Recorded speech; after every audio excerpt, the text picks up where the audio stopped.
Hello and welcome to the latest in a series of podcasts that follow along with our book, The Wizard of God. This is Steve Roy, and today we're going to be discussing Chapter 6.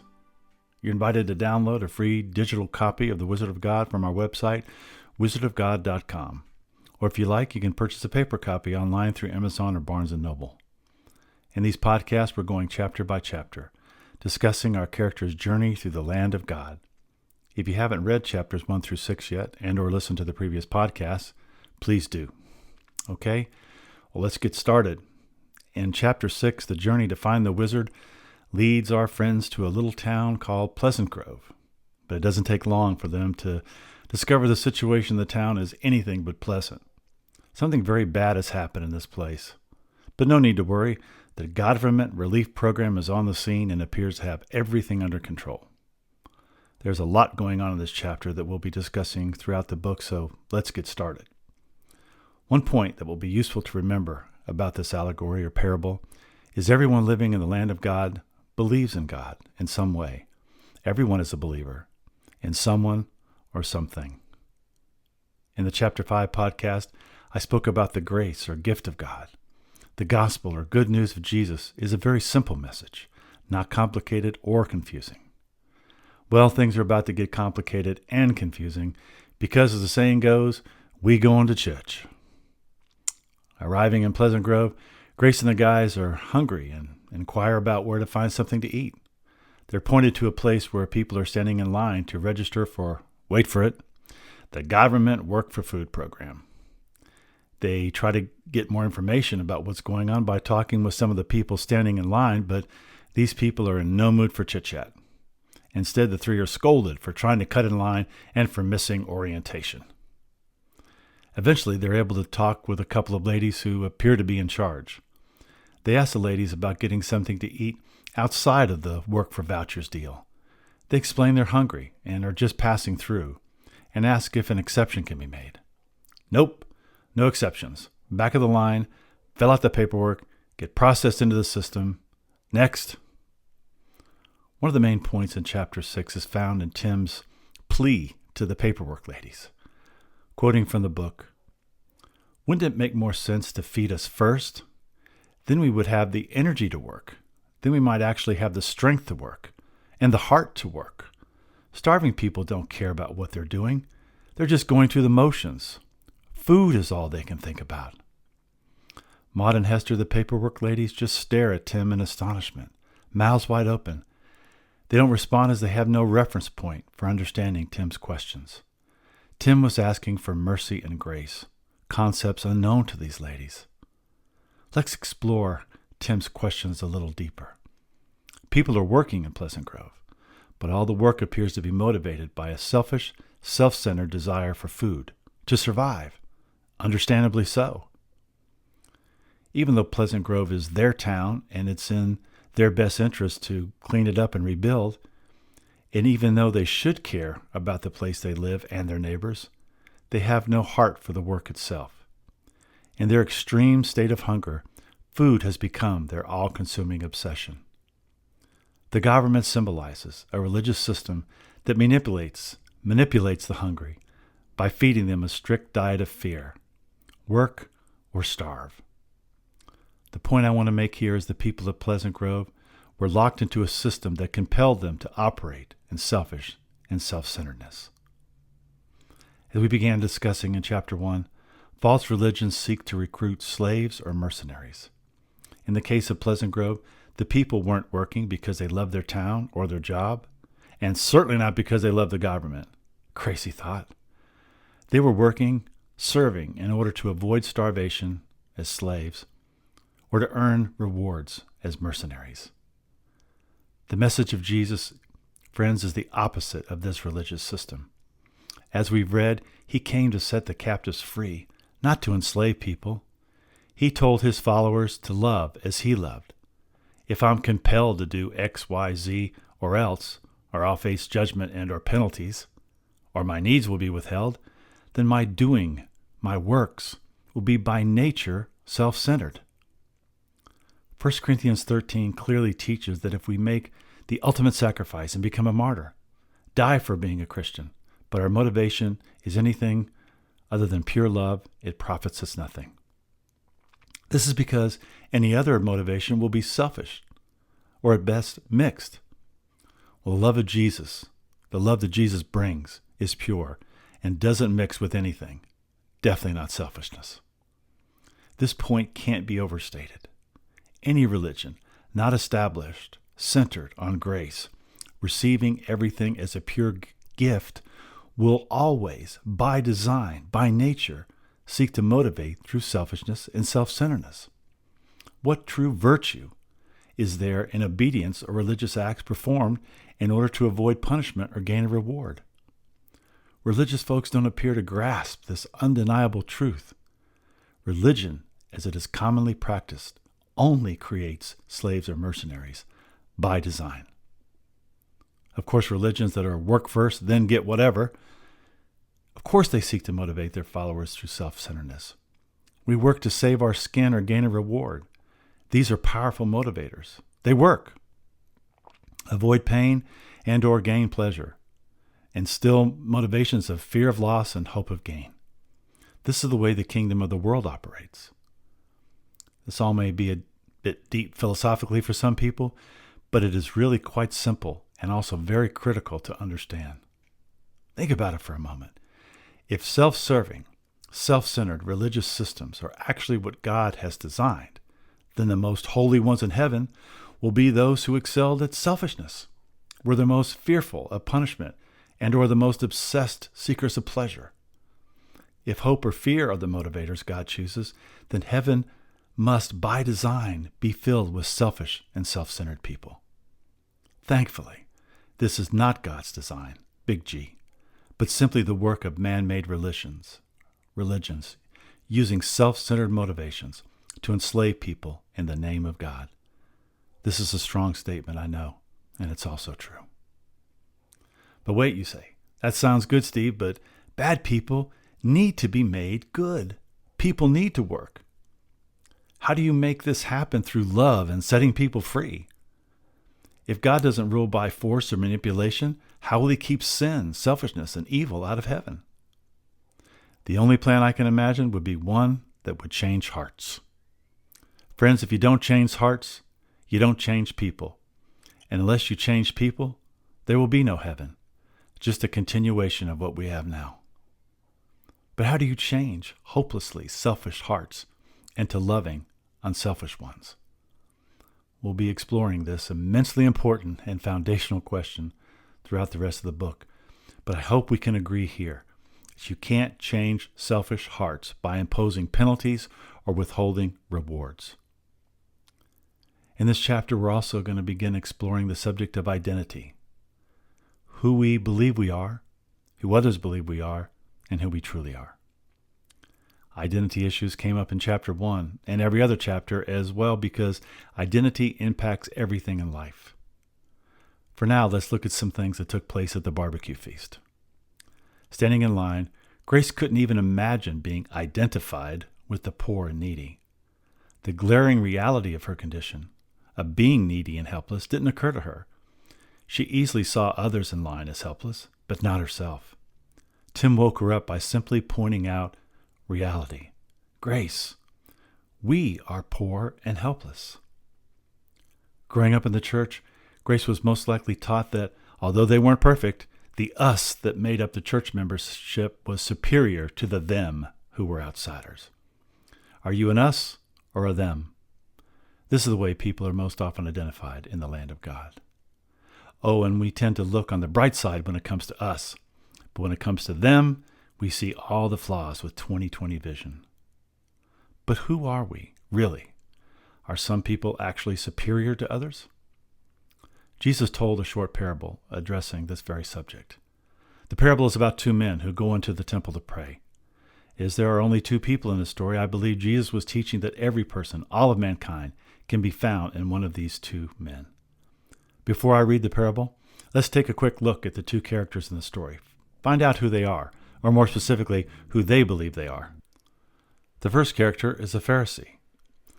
This man is an extremely religious person, zealous for doing what God has commanded. Jesus himself said that the Pharisees were givers, tithing on even their garden herbs. They shared their faith with others, even traveling long distances. They were missionaries. They memorized the Bible of their day and taught their children to do so as well. They were a sect dedicated to building their lives on a solid foundation of God's Word. They weren't the temple priests. Those were Sadducees. The Pharisees were more of a middle-class movement. Today they would homeschool, drive minivans, and for the most part be very good neighbors. If a few statements were changed, most evangelical Christians today would eagerly sign the Pharisees' doctrinal statement. Then there's another character, the tax collector or publican. These men were despised Jews who collaborated with the Roman Empire. Because they were best known for collecting tolls or taxes, they are commonly known as tax collectors. Basically, they were independent contractors hired by the Romans to collect taxes from their own people. These tax collectors had considerable leeway in some of the fees they set, which led to corruption and even more seething resentment by their fellow Jews. Tax collectors were a dreaded and despised class among the Hebrew people. They were often oppressive and dishonest. They operated in collusion with their pagan superiors and so were considered to be traitors. Also, as they frequently had contact with Gentiles, tax collectors were considered religiously unclean. The rabbis viewed them as on the same level with prostitutes, thieves, and murderers. Even to handle a tax collector's walking staff would make a Jew ceremonially contaminated, unclean. Here's the parable. Luke chapter 18, starting at verse 9. And he, Jesus, also told this parable to some people who trusted in themselves that they were righteous and viewed others with contempt. 2 men went up into the temple to pray, one a Pharisee and the other a tax collector. The Pharisee stood and was praying this to himself. God, I thank you that I am not like other people, swindlers, unjust, adulterers, or even like this tax collector. I fast twice a week. I pay tithes of all I get. But the tax collector, standing some distance away, was even unwilling to lift up his eyes to heaven, but was beating his breast, saying, God, be merciful to me, the sinner. I tell you, Jesus says, this man went to his house justified rather than the other. For everyone who exalts himself will be humbled, but he who humbles himself will be exalted. In this parable, the tax collector's identity led him to seek mercy and grace. He found both and left the temple forgiven and, amazingly, according to the parable, exalted. The Pharisee's identity led him into criticism. The Pharisee might not have considered himself to be perfect, but obviously believed God graded on a curve. You can see this clearly from his prayer, that, by the way, he prayed to himself, where he pointed out the sins of the tax collector, while listing some of his accomplishments and overall superior behavior. He believed God rewarded a person's work, their self-righteousness, based upon how they compared with others. Please hear me. Good behavior is good. Good lifestyle choices are good. Bad behavior is bad. There's a lot in the Bible about doing good and rejecting evil. Evil only destroys, and evil should be hated. This is all true. So then what in the world is Jesus getting at in this parable? Friends, this isn't a commentary about behavior or lifestyle choices. It's about who people really are, their true identity, and most importantly, how to receive from God. The Pharisee was caught in the trap of self-righteousness. Traps are designed to be deceptive, to deceive their prey. The very best traps are invisible to the prey. All the prey sees is the bait, and the bait is always good. Friends, it took me a long time to realize that traps in my life were all baited with good things. The Pharisee's good behavior, good lifestyle was the bait. The trap was his belief that these choices made him superior to others and deserving of payment or wages from God. Of course, he didn't see his flaws, his sins, as he was focused on the sins of others. The Pharisee didn't recognize his need for mercy or grace. As a result, he didn't seek them, and so he walked out of the temple with nothing. The tax collector simply said, God, have mercy on me, the sinner. He saw himself for who he really was and never considered he had anything of value to barter with God. He knew he was poor and helpless and cried out for mercy. Only the desperately poor, only the destitute, those with nothing, seek mercy and grace. In Luke 4:18, Jesus announces his ministry. The Spirit of the Lord is upon me because he's anointed me to bring good news to the poor. He has sent me to proclaim release to the captives and recovery of sight to blind, to set free those who are oppressed.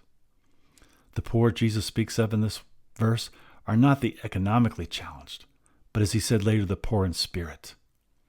They seek good news. They seek release as they see themselves as captive, and they see themselves as blind, so they seek recovery of sight. Jesus came with a gospel of grace, and only the poor who see their neediness will accept and offer of undeserved charity. This explains the parable and why the Pharisee left the temple with nothing. He wasn't poor in spirit. He didn't seek mercy or grace. This story Jesus told was a scandal to the religious Pharisees who were no doubt highly offended by his teaching. The message of this parable is contrary to the beliefs of self-righteous Christians today. A small side note here, so many of Jesus' statements are totally misunderstood and taken out of context. When you read his words, please note who he is speaking to. Is he addressing the poor, the needy, the outcast, or is he addressing those who believed they were superior, spiritually rich, and therefore needed nothing? In parables, he can speak to both sides. Here's one example of what I'm referring to.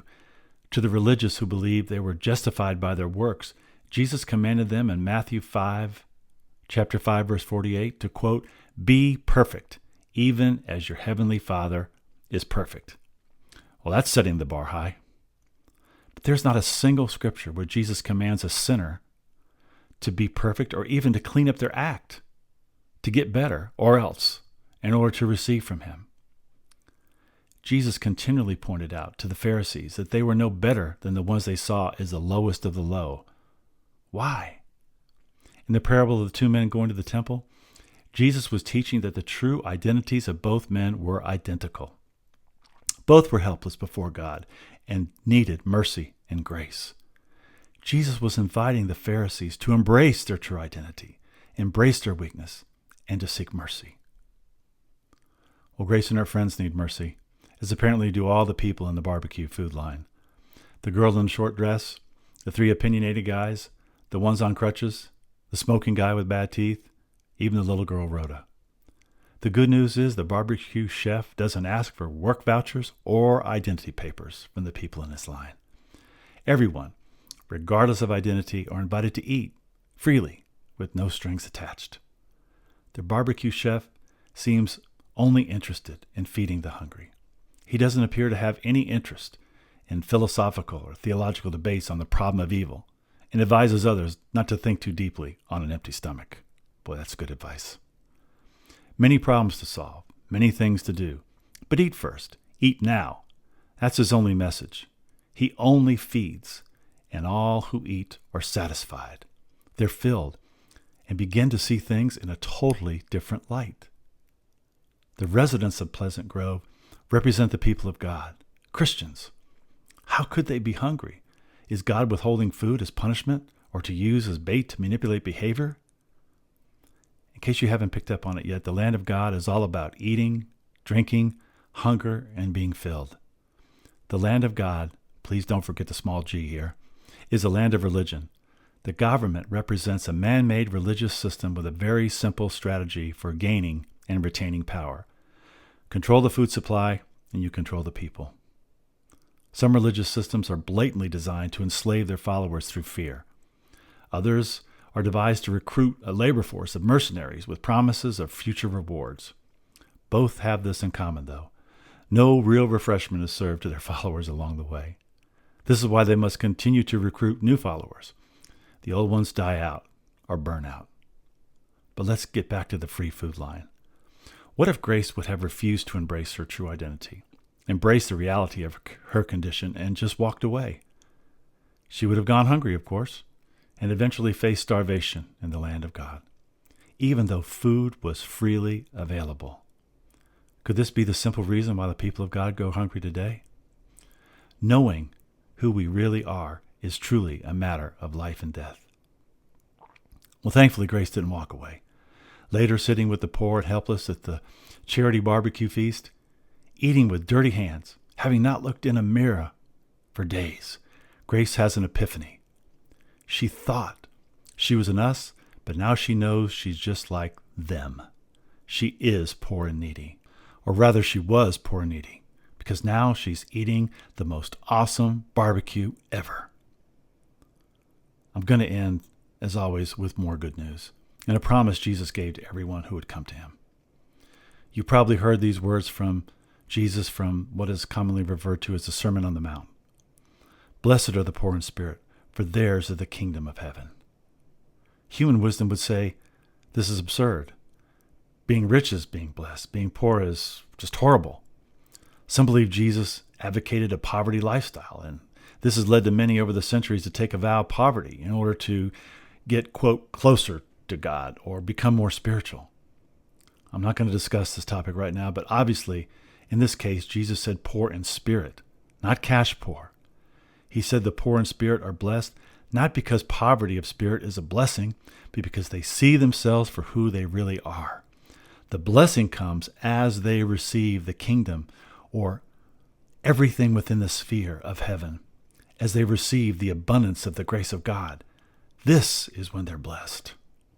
They receive the only way anything can be received from God, by pure grace, as a gift, offered to those who have zero spiritual cash in their pockets to pay for such a treasure.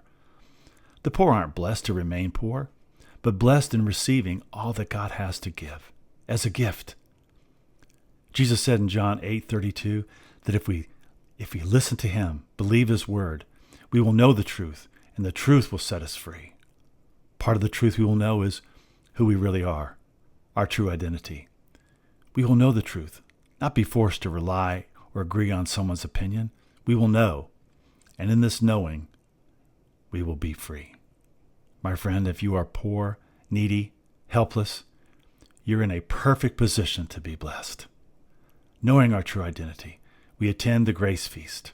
We eat the bread of life, and in the eating, we are blessed. Jesus came announcing the grace of God that was now available to everyone who was needy. Grace is what Jesus has already accomplished. As he said on the cross, it is finished. There's a lot of debate in religion on the doctrine of grace. Religion is infinitely complicated. In Pleasant Grove, grace came to the people as free barbecue chicken. Receiving grace, or faith, for the people of Pleasant Grove was simply eating the free barbecue chicken. Come to dinner. Eat and be filled with the blessing of God. Receive grace. How simple. Join us next time for Chapter 7. For now, grace and peace to you, my friend. Bye for now.